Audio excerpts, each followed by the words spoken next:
أما بعد فإن أصدق الكلام كلام الله وخير الهدي هدي محمد صلى الله عليه وسلم وشر الأمور محدثاتها وكل محدثة بدعة وكل بدعة ضلالة وكل ضلالة في النار. أعوذ بالله من الشيطان الرجيم. بسم الله الرحمن الرحيم. إنما مثل الحياة الدنيا كماء أنزلناه من السماء فاختلط به نبات الأرض فأصبح هشيما تذروه الرياح وكان الله على كل شيء مقتدرا.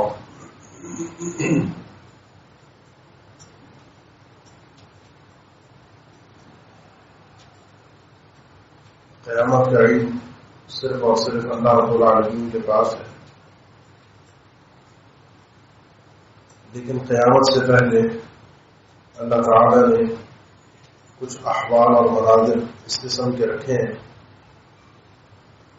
جن کے ذریعے سے ایک مسلمان اپنی آخرت کی تیاری پر توجہ دے سکتا ہے، اپنے دنیا کے معاملات کو بہتر کر سکتا ہے اور اپنے ایمان کی سلامتی کے لیے ہر قسم کے معاملات میں، مسائل میں اپنے ایمان کو مقدم رکھے گا۔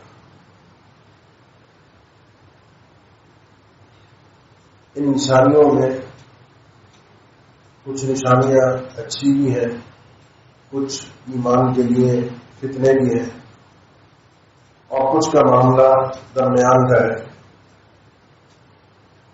انہی نشانیوں میں سے جو بڑی بڑی نشانیاں ہیں جن کا آخری زمانے میں وقوع پذیر ہونا ہے، جس کو دیکھنے کے بعد مومن یہ یقین کر لے گا کہ اب اگلا مرحلہ صرف اور صرف قیامت کا ہے۔ وہ 10 بڑی بڑی نشانیوں کے اندر دجال، سیدنا عیسیٰ علیہ السلام، دابۃ الارض، سورج کا مغرب سے نکلنا، یہ مختلف ایک نشانیاں جو احادیث میں بیان ہوئی۔ اس کے علاوہ اللہ کے نبی صلی اللہ علیہ وسلم نے کچھ جنگوں کے متعلق بھی احادیث میں تذکرہ فرمایا ہے، جن میں کچھ شروعات میں جنگیں ہو چکی ہیں۔ صفین کی جنگ ہے، جمل کی جنگ ہے، سیدنا عثمان رضی اللہ تعالیٰ عنہ کی شہادت ہے۔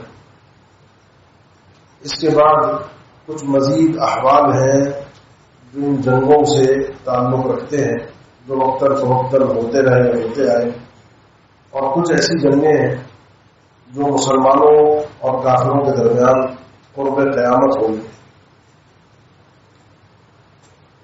سنن ابی داؤد کی صحیح حدیث میں اللہ کے نبی صلی اللہ علیہ وسلم نے فرمایا کہ عمران بیت المقدس خراب یثرب، بیت المقدس اس کا آباد ہو جانا، اس کے بعد یثرب یعنی مدینہ کا بے آباد ہونا ہے، اور خراب یثرب خروج الملحمہ، اور مدینہ کی بے آبادی، ویران ہو جانا۔ اس کے بعد ایک بڑی جنگ، ایک خطرہ نکلے گا، اور خروج الملحمہ فتح القسطنطنیہ، اس بڑی جنگ کے بعد قسطنطنیہ فتح ہوگا، اور قسطنطنیہ جب فتح ہوگا تو اس کے ساتھ ہی خروج الدجال، دجال کا نکلنا ہے۔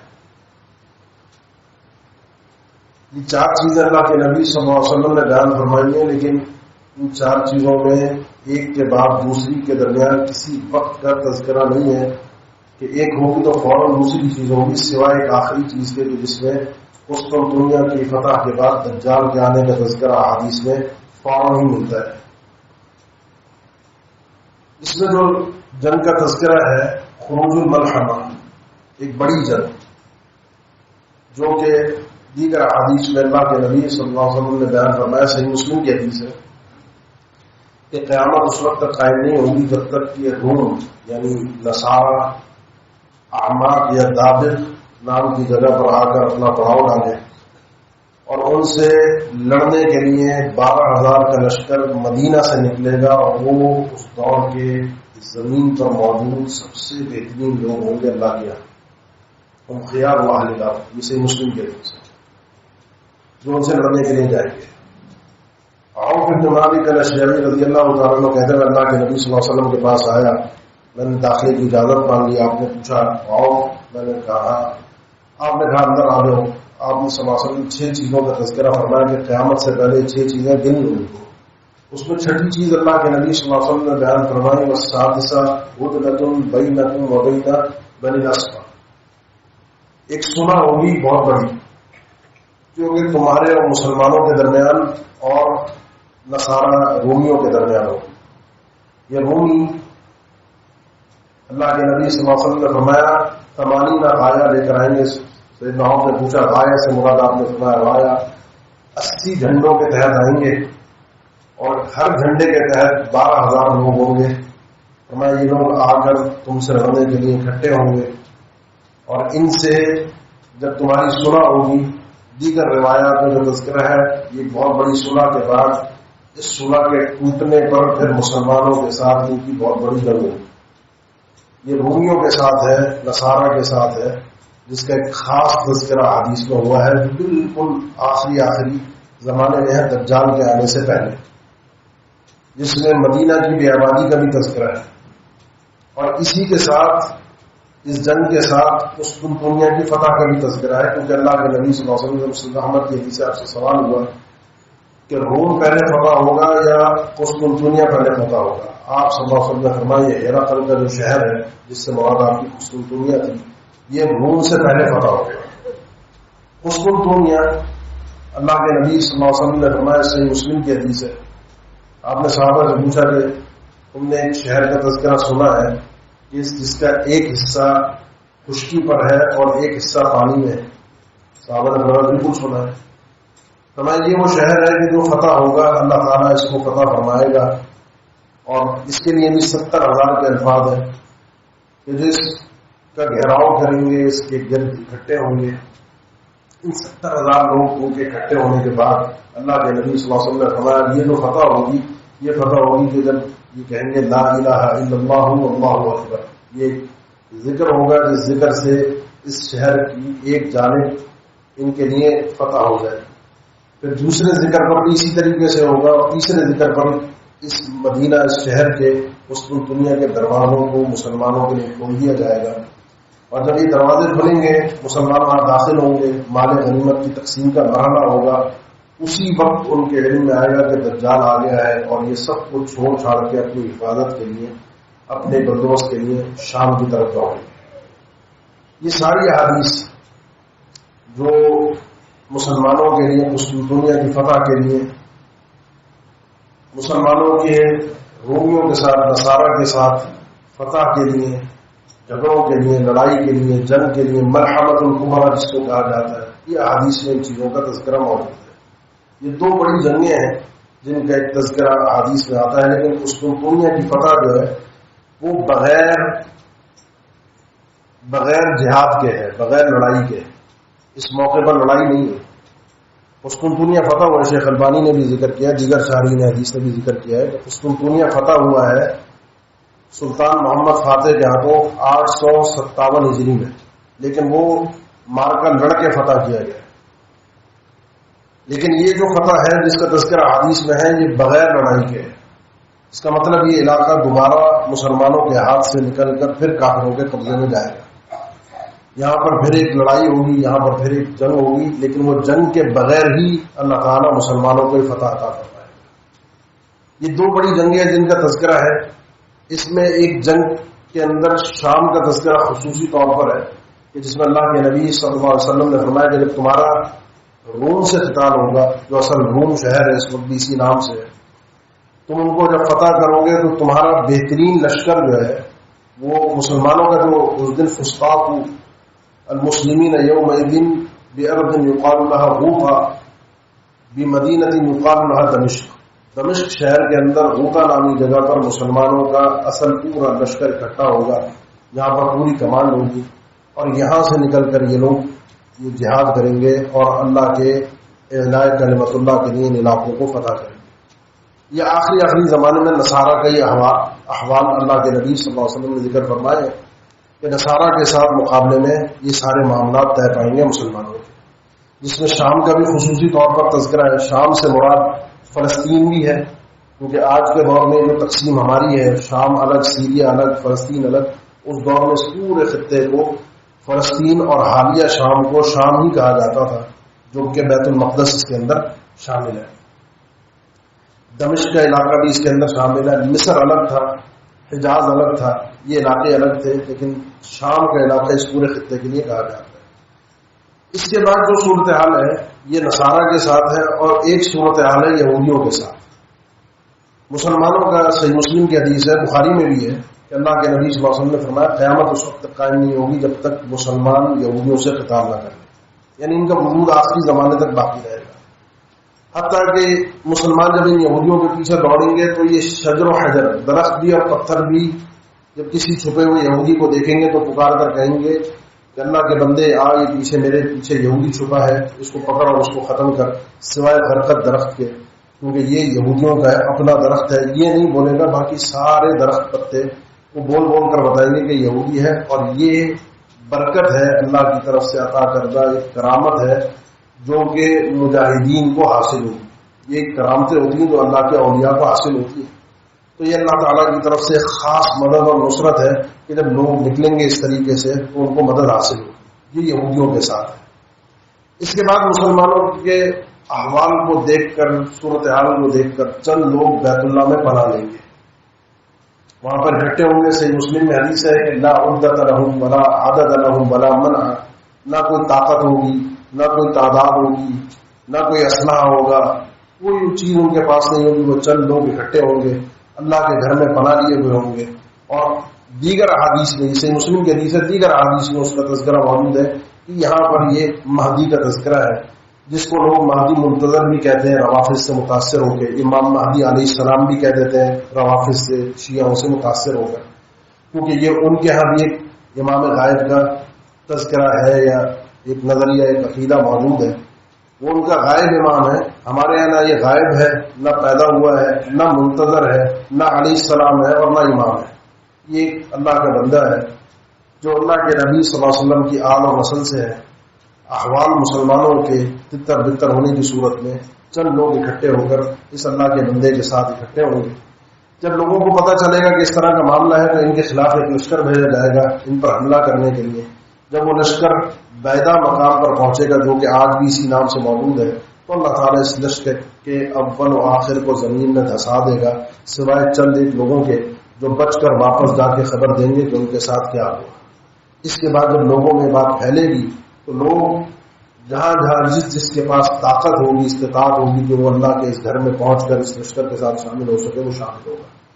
یہ وہ لشکر ہے مہدی کا بالکل آخری زمانے میں، بالکل آخری ٹائم پر، کیونکہ یہ نکلنے کے بعد ان کا اکٹھا ہونا شام میں، دمشق میں پہنچنا، اور دمشق میں پھر عیسیٰ علیہ السلام کا آسمان سے اترنا، اور آسمان سے اتر کر فجر کی نماز امت اسلامیہ کے ایک فرد کی قیادت میں، امامت میں ادا کرنا، وہ سارا تذکرہ یہ ساتھ ساتھ ہے۔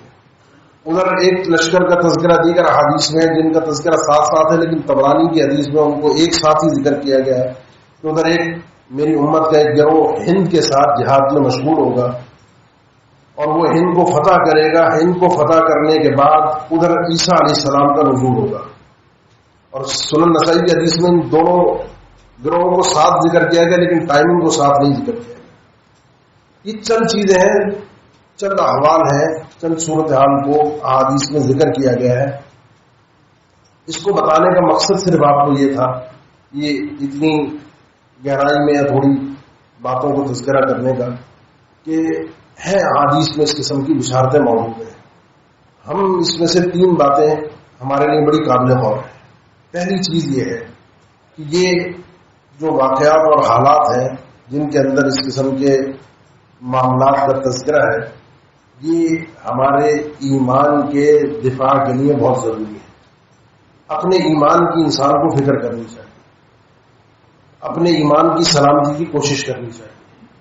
نمبر 2، جب یہ احوال اور صورتحال ہوگی، وہ ہوگی، اس سے پہلے آج کے دور میں ہم جس صورتحال کے اندر موجود ہیں، کہ چلو جب وہ ہوگا، جب فتح ہوگا، جب عیسیٰ علیہ السلام آئیں گے تو آئیں گے، جب ہوگی صورتحال جو ہوگی، لیکن اس سے پہلے ہمیں بھی اللہ کے دین کی مدد اور نصرت کے لیے اپنا کردار ادا کرنے کے لیے اپنے آپ کو تیار رکھنا چاہیے۔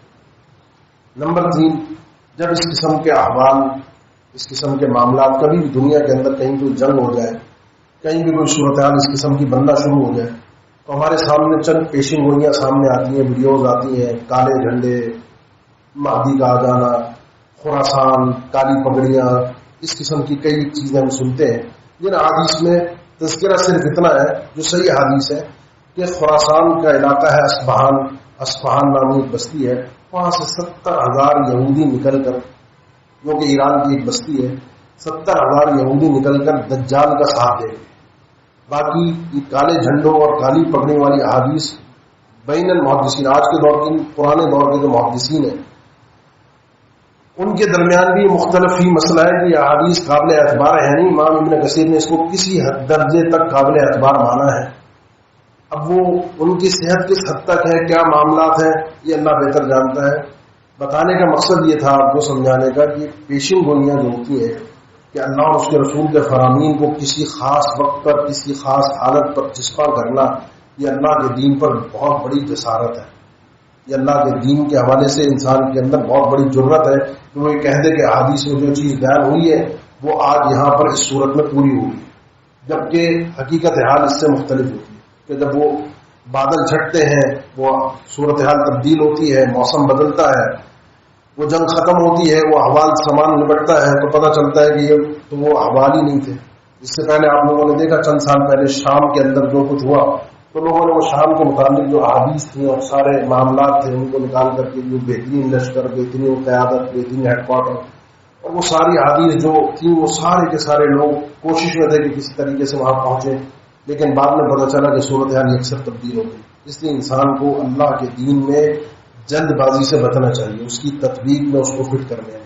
اللہ کا دین بڑا ٹھوس ہے، بڑا ثابت ہے، اس میں کسی قسم کا کوئی رد و بدل نہیں ہے۔ ہوتا یہ ہے کہ جب اس قسم کی پیشن گوئیاں کی جاتی ہیں، اس قسم کے ویڈیوز دیکھتے ہیں اور بعد میں پتہ چلتا ہے یوں تو ہوا نہیں، تو بہت سے لوگ اللہ کے دین کے متعلق شکوک و شبہات کا شکار ہو جاتے ہیں، وہ حدیث کا انکار کرنا شروع کر دیتے ہیں۔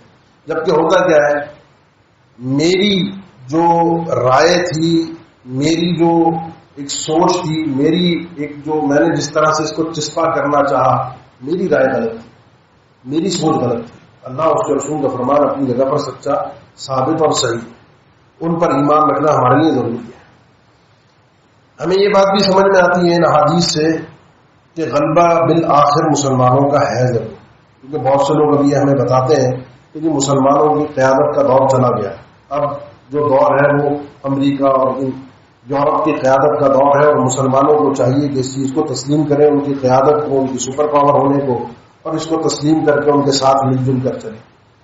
یہ مسلمانوں کو دیا گیا جو بنیادی عقیدہ ہے الولاء والبراء کا، جو قرآن مجید کے اندر بڑے ٹھوس انداز کے اندر موجود ہے کہ اللہ کے دشمنوں کے ساتھ دشمنی رکھنا دل سے، اور اللہ کے دوستوں کے ساتھ دوستی رکھنا۔ یا ایھا الذین آمنوا لا تتخذوا عدوی وعدوکم اولیاء تلقون الیہم بالمودہ، اے ایمان والو جو میرے اور تمہارے دشمن ہیں ان کو اپنا اولیاء، دلی دوست مت بنانا۔ ظاہری طور پر صلح ہو سکتی ہے، جس کا تذکرہ بھی آپ نے احادیث میں سنا، اللہ کے نبی صلی اللہ علیہ وسلم نے حدیبیہ کے موقع پر صلح کی، اللہ کے نبی صلی اللہ علیہ وسلم نے مدینہ جا کر آس پاس کے جتنے مشرکین اور کفار اور یہودیوں کے قبائل تھے ان سے صلح نامے کیے۔ یہ حالات اور سیاست اس وقت جس چیز کا تقاضا کر رہی ہو، وقتی طور پر صلح بالاتفاق مسلمانوں کے علماء کے ذریعے سے اس کا جواب موجود ہے کافروں کے ساتھ، لیکن اس کا معنی نہیں ہے کہ انسان دل سے کسی کافر کو اپنا ولی تسلیم کر لے، اپنا دوست تسلیم کر لے۔ یہ شرعی عقائد کے بنیادی عقائد کے خلاف ہے کہ کسی کو اپنا حقیقت میں دلی دوست کسی کافر کو، چاہے وہ عیسائی ہو، چاہے وہ یہودی ہو، چاہے وہ ہندو ہو، چاہے وہ بدھ مت کا ہو، چاہے وہ سکھ ہو، کسی بھی مذہب کا ہو، اس کو ہم دلی دوست نہیں بنا سکتے، کیونکہ وہ اللہ کا دشمن ہے، وہ اللہ کے ساتھ شرک کرتا ہے۔ ہم اللہ کی عبادت کے لیے پیدا ہوئے، اپنے مصالح اور مفاسد کی خاطر دنیا کے اندر مسلمانوں کے مصالح اور مفاسد کی خاطر وقتی طور پر صلح تو ہو سکتی ہے، لیکن دلی دوستی نہیں ہو سکتی۔ ان چیزوں کو، ان قوانین کو، ان بنیادوں کو ایک مسلمان کو سمجھنا بہت ضروری ہے۔ عیسیٰ علیہ السلام کے آنے کے بعد آخری جنگ ہے، آخری مسلمانوں کے دور کا یہ معاملہ ہے عیسیٰ علیہ السلام آ کر صلیب کو توڑ دیں گے، یعنی مذہب نصرانی ختم ہو جائے گا. خنزیر کو قتل کر دیں گے، جس کے اہل علم نے مختلف معنی ذکر کیے ہیں، جس کا ایک معنی یہ ہے کہ اس کی حرمت اس دور کے سارے اہل ایمان کے درمیان عام ہو جائے گی. یہودی مکمل طور پر ختم ہو جائیں گے اور نصارہ بھی ختم ہو جائیں گے. جو باقی بچیں گے وہ مسلمانوں کے اندر تبدیل ہو جائیں گے. عیسیٰ علیہ السلام جب یہ پہنچیں گے، دمشق میں اتریں گے، ان کا سامنا ہوگا بیت المقدس کے قریب دجال کے ساتھ. دجال جب ان کو دیکھے گا، ان کو دیکھتے کے ساتھ ہی وہ ایسے پگھل جائے گا جیسے پانی کے اندر نمک. حدیث کے الفاظ ایسے فلما، کیونکہ اس کو اپنی موت نظر آ گئی. اور عیسیٰ علیہ السلام ایک ہی بار میں اس دجال کو ختم کریں گے. یہ دجال جیسے ہی ختم ہوگا تو ادھر سے اطلاع ملے گی کہ اللہ کی طرف سے کہ اب ایک اللہ کی ایسی خلق سامنے آئی ہے، ایسی مخلوق سامنے آئی ہے جس کا کوئی مقابلہ نہیں کر سکتا، وہ یاجوج اور ماجوج ہے. اللہ تعالیٰ عیسیٰ علیہ السلام کی طرف وحی کرے گا کہ میرے مومن بندوں کو لے کر تو پہاڑ کی طرف چلے جاؤ، وہاں پناہ لو جا. اور پھر یہ یاجوج ماجوج جو دنیا میں تباہی برپا کریں گے، جو فساد برپا کریں گے، اس کا حدیث میں تذکرہ یہ ہے کہ اس کی مثال نہیں ملتی. جو خون خرابہ ہوگا اس کا تفصیل کے ساتھ حدیث میں تذکرہ ہے. لیکن اس کے بعد اللہ تعالیٰ ان یاجوج اور ماجوج کی گردنوں کے اندر دانے اور پھوڑے پیدا کرے گا، جس سے یہ یک لخت مر جائیں گے سب کے سب، اور زمین کا کوئی حصہ ایسا باقی نہیں بچے گا کہ جس میں پرندہ اتر سکے لاشیں لاشیں بکھری ہوئی ہوں گی. لیکن اس کے بعد اللہ تعالیٰ کی طرف سے صفائی کا مرحلہ ہوگا، اور پھر یہ اہل ایمان جو چند اہل ایمان عیسیٰ علیہ السلام کے ساتھ تھے، یہ واپس زمین کے اوپر آ کر آباد ہوں گے. اس وقت جو عدل ہوگا، جو انصاف ہوگا، جو اللہ کی طرف سے برکتیں ہوں گی، جس کا تذکرہ حدیث میں ہے، وہ ایک انسان کے تصور سے باہر کی چیز ہے. صرف اور صرف ایمان ہوگا، صرف اور صرف تقویٰ ہوگا. یہ خیال و عادل ہوں گے جو باقی رہ جائیں گے، اور اس کے بعد نسل آگے بڑھے گی. اب کوئی ملحمہ نہیں ہے، اب کوئی جنگ نہیں ہے، اب کوئی لڑائی نہیں ہے، اب کوئی جہاد کا مرحلہ باقی نہیں رہا. صرف مسلمان ہیں، کافر ختم ہو چکے ہیں. اس کے بعد یہی لوگ باقی بچیں گے. ان کی نسلوں میں جو فساد برپا ہوگا، جو بگاڑ آئے گا کفر و الحاد کے حوالے سے، وہ ناقابل بیان ہے. حتیٰ کہ حدیث میں آتا ہے بالکل آخری زمانے میں جب انسانیت پوری طریقے سے دین سے انحراف اختیار کر چکی ہوگی، تو کسی اپنے بزرگ کو سنیں گے تو کہے گا کہ سمعنا آباءنا یقولون لا الہ الا اللہ. ہم نے اپنے بڑوں کو سنا تھا کہ وہ ایک جملہ پڑھتے تھے کہ لا الہ الا اللہ. اگلی نسلوں کو اس کلمے کا بھی پتہ نہیں ہوگا. یہ ایک آخری پیڑھی ہوگی جو جانے والی ہوگی، اگلی نسل کو اس کلمے کا بھی نہیں پتہ ہوگا. باقی نماز کیا، قرآن کیا، دیگر عبادات کیا، کوئی تصور آگے منتقل نہیں ہوگا. اس کے بعد یہ بدترین مخلوق ہوگی، یہاں تک کہ زمین پر جب اللہ اللہ نہ کہا جائے ان کے اوپر پھر جا کر قیامت قائم ہوگی. یہاں آخری بات کر کے میں اپنی بات ختم کر رہا ہوں. آپ نے جب یہ سنا کہ ایک نسل ایسی ہوگی کہ جس کو لا الہ الا اللہ کا پتہ نہیں ہوگا، اور پچھلے ان کے آباء و اجداد کو کہتے ہیں، انہوں نے سنا ہوگا کہ لا الہ الا اللہ پڑھتے تھے، تو یہ فکر کیجئے کہ اپنی اگلی نسلوں تک اللہ کا دین صحیح طور پر منتقل کر سکے. ایسے لوگ معاشرے کے اندر موجود ہوں جو دین کو، علم کو، اللہ کے قرآن کو، اللہ کے نبی صلی اللہ علیہ وسلم کے فرامین کو، صحیح دین کو آگے تعلیم کے ذریعے سے منتقل کر سکیں. اس کے لیے بہت سارے کام کیے جا سکتے ہیں، پورا الگ موضوع ہے. لیکن ایک بات کہوں گا، صرف ایک کام کیجیے، صرف اور صرف یہ کہ جو دین کی خدمت سے منسلک افراد ہیں، جو دیندار لوگ ہیں، جو دین کو پڑھتے پڑھاتے ہیں، جو دین کو اللہ کے بندوں تک منتقل کرتے ہیں، ہم کچھ نہ کر سکیں، کم سے کم ان کی عزت، ان کا دفاع کرنا سے کچھ نہ کر سکیں، ان کی عزت، ان کا دفاع کریں. ان کی کہیں برائی ہو، مولوی ملا کہہ کر لوگ یہ جی ریال کھانے والے، ڈالر کھانے والے، امریکہ کے پٹھو، اسرائیلی ایجنٹ، بڑے تانے ملتے ہیں لوگوں. جو دین کی بات کرے نا، کھرے دین کی، اس کو بڑے تانے ملتے ہیں. تو اگر آپ دفاع نہیں کر سکتے تو ان تانے دینے والوں کے ساتھ شامل ہو. قرآن مجید میں سورہ یاسین میں اللہ تعالیٰ نے ذکر فرمایا وَاضْرِبْ لَهُمْ مَثَلًا أَصْحَابَ الْقَرْيَةِ. اللہ کے نبی صلی اللہ علیہ وسلم ان کے لیے ایک بستی کی طرح مثال تو بیان کیجیے. اِذْ أَرْسَلْنَا إِلَيْهِمْ اثْنَيْنِ فَكَذَّبُوهُمَا فَعَزَّزْنَا بِثَالِثٍ. ہم نے ان کی طرف 2 رسول بھیجے. ان 2 کے 2 ایک چھوٹی سی بستی، چھوٹا سا گاؤں، علاقہ، 2 رسول آئے. ان لوگوں نے دونوں کے دونوں کا انکار کر دیا. ہم نے پھر تیسرا بھی بھیجا، فَعَزَّزْنَا بِثَالِثٍ، 3 رسول ایک علاقے ایک بستی میں ایک قریہ کے اندر موجود ہیں. اب سوچئے کہ وہاں کے دیگر افراد کیا دین کی خدمت کر سکتے، لیکن وہاں ایک بندہ تھا جس نے 3 رسولوں کی موجودگی میں بھی اللہ کے دین کی خدمت کی سوچی. میرے لیے ایک راہ ہے، ایک راستہ ہے کہ میں اللہ کے دین کی خدمت کر سکتا ہوں. وَجَاءَ رَجُلٌ مِّنْ أَقْصَى الْمَدِينَةِ يَسْعَىٰ قَالَ يَا قَوْمِ اتَّبِعُوا الْمُرْسَلِينَ. شہر کے بستی کے کنارے سے آیا اور لوگوں سے آ کر صرف یہ کہا، ایک تائید، ایک مدد اور نصرت ان 3 رسولوں کے لیے، اے میری قوم کے لوگوں، یہ اللہ کے بھیجے ہوئے رسول ہیں، ان کی بات کو مان لو. ان رسولوں کا احترام، ان رسولوں کی عزت لوگوں کے سامنے بیان کر کے اس نے اللہ کے دین کی خدمت کا راستہ اپنے لیے چنا کہ یہ راستہ مجھے نظر آ رہا ہے. آپ چاہتے ہیں کہ آپ اپنی اگلی نسلوں تک اللہ کا صحیح دین منتقل کر سکیں. اگر یہ دین کو پہنچانے اور بیان کرنے والوں لوگوں کی عزت ختم ہو جائے گی تو اگلی نسل میں کوئی اللہ کے دین کو سیکھنے سکھانے والا بنے گا نہیں. تعاون، دعا، تھپکی دینا، شاباش دینا، یہ تو اور آگے کے مرحلے ہیں جو انسان جس طرح اللہ کے دین کی خدمت میں آگے بڑھے اللہ اس کو مزید بڑھائے. صحیح دین، صحیح رہنمائی بڑی مخفی ہوتی ہے، چھپی ہوئی ہوتی ہے. شور شرابہ، ہلڑ بازی، تیز آواز میں بات کر لینا، پیشین گوئیاں کر دینا، چیخ چلا کر بات کر لینا، لوگوں کو وہ باتیں سنانا جو لوگ سننا چاہتے ہیں، یہ تو ہر کوئی کر لیتا ہے. صحیح دین، سچے دین کو بیان کرنے والے، ان کے لیے کم از کم عزت کرنا ہم سیکھیں. اللہ تعالیٰ ہمیں اللہ کے دین کو سمجھنے کی توفیق عطا فرمائے. اقول قولی ھذا واستغفر اللہ لی ولکم وآخر دعوانا ان الحمد للہ رب العالمین.